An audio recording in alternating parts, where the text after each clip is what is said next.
राधे राधे दोस्तों, मैं हूं लवली और आप देख रहे हैं लवली एएलपी क्लासेस। आज हम पढ़ेंगे भारत का निर्वाचन आयोग। यह आरआरबी, एएलपी, एनटीपीसी और अन्य रेलवे परीक्षाओं के लिए बहुत महत्वपूर्ण टॉपिक है। इस अध्याय से हर साल प्रश्न पूछे जाते हैं, इसलिए वीडियो को अंत तक जरूर देखें। तो चलिए बिना समय गवाए शुरुआत करते हैं। तो पहला प्रश्न है, निर्वाचन आयोग क्या है? इसका उत्तर है, निर्वाचन आयोग भारत में स्वतंत्र एवं निष्पक्ष चुनाव कराने वाली संवैधानिक संस्था है। अब इसे आसान भाषा में समझते हैं।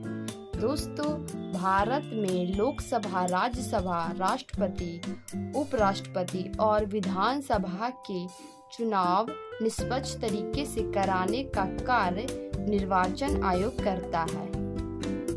दोस्तों, यहाँ एक नया शब्द आया है, निष्पक्ष।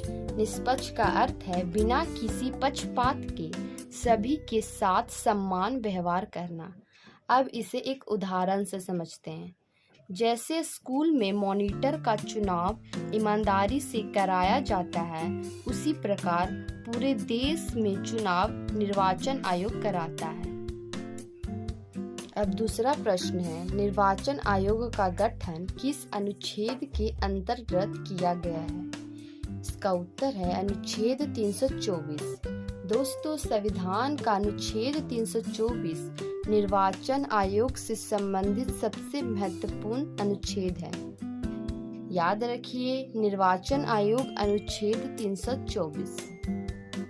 अब तीसरा प्रश्न है, निर्वाचन आयोग में कितने सदस्य होते हैं? इसका उत्तर है, एक मुख्य चुनाव आयुक्त तथा 2 अन्य चुनाव आयुक्त, अर्थात कुल 3 सदस्य। अब इसे आसान भाषा में समझते हैं। दोस्तों, वर्तमान में भारत के निर्वाचन आयोग में कुल 3 सदस्य होते हैं, एक मुख्य चुनाव आयुक्त, 2 चुनाव आयुक्त। दोस्तों, याद रखिए, निर्वाचन आयोग 3 सदस्य, कुल 3 सदस्य, एक मुख्य चुनाव आयुक्त प्लस 2 चुनाव आयुक्त। अब चौथा प्रश्न है, मुख्य चुनाव आयुक्त की नियुक्ति कौन करता है? इसका उत्तर है भारत के राष्ट्रपति। दोस्तों, निर्वाचन आयोग की निष्पक्षता बनाए रखने के लिए मुख्य चुनाव आयुक्त की नियुक्ति राष्ट्रपति करते हैं। याद रखिए दोस्तों, मुख्य चुनाव आयुक्त राष्ट्रपति द्वारा नियुक्ति। अब 5वां प्रश्न है, निर्वाचन आयोग का मुख्य कार्य क्या है?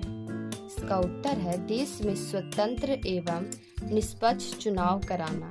अब इसे आसान भाषा में समझते हैं। दोस्तों, लोकसभा, विधानसभा, राष्ट्रपति और उपराष्ट्रपति के चुनाव समय पर और ईमानदारी से कराना निर्वाचन आयोग की सबसे बड़ी जिम्मेदारी है। अब छठा प्रश्न है, मुख्य चुनाव आयुक्त एवं चुनाव आयुक्त का कार्यकाल कितना होता है?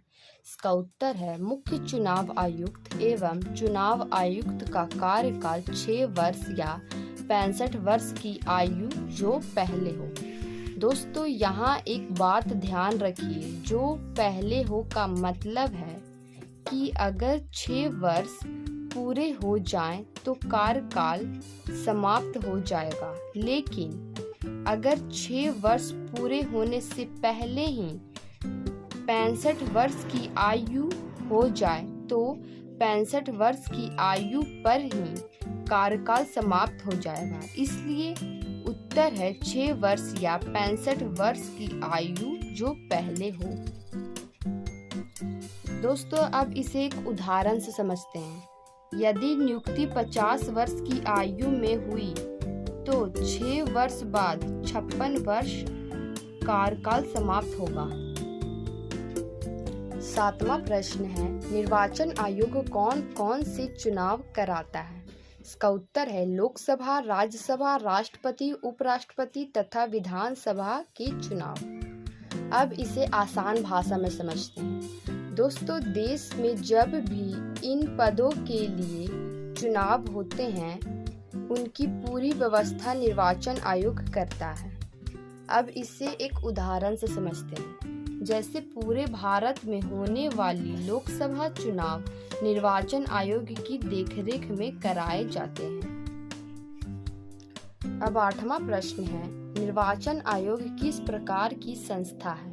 इसका उत्तर है संवैधानिक संस्था। अब इसे आसान भाषा में समझते हैं। दोस्तों, जिस संस्था का उल्लेख सीधे संविधान में हो उसे संवैधानिक संस्था कहते हैं। दोस्तों, यहाँ एक नया शब्द आया है, संवैधानिक संस्था।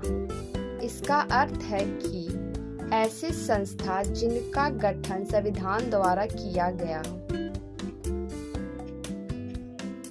अब 9वां प्रश्न है, भारत में स्वतंत्र एवं निष्पक्ष चुनाव कराने की जिम्मेदारी किसकी है? इसका उत्तर है निर्वाचन आयोग। दोस्तों, निर्वाचन आयोग यह सुनिश्चित करता है कि सभी चुनाव निष्पक्ष और पारदर्शी तरीके से हो। अब 10वां प्रश्न है, आरआरबी एएलपी परीक्षा के लिए निर्वाचन आयोग के महत्वपूर्ण तथ्य बताइए। इसका उत्तर है अनुच्छेद 324। निर्वाचन आयोग एक संवैधानिक संस्था है। यह भारत में स्वतंत्र, निष्पक्ष और पारदर्शी चुनाव कराता है। मुख्य चुनाव आयुक्त और अन्य चुनाव आयुक्तों की नियुक्ति राष्ट्रपति करते हैं। दोस्तों, आज हमने भारत के निर्वाचन आयोग का पूरा अध्याय सरल भाषा में समझ लिया। अगर आज की क्लास आपको पसंद आई हो तो वीडियो को लाइक जरूर करें। कमेंट में बताइए निर्वाचन आयोग किस अनुच्छेद के अंतर्गत बनाया गया है। अगर अभी तक आपने लवली एएलपी क्लासेस को सब्सक्राइब नहीं किया है तो अभी कर लीजिए। मिलते हैं अगली क्लास में। धन्यवाद।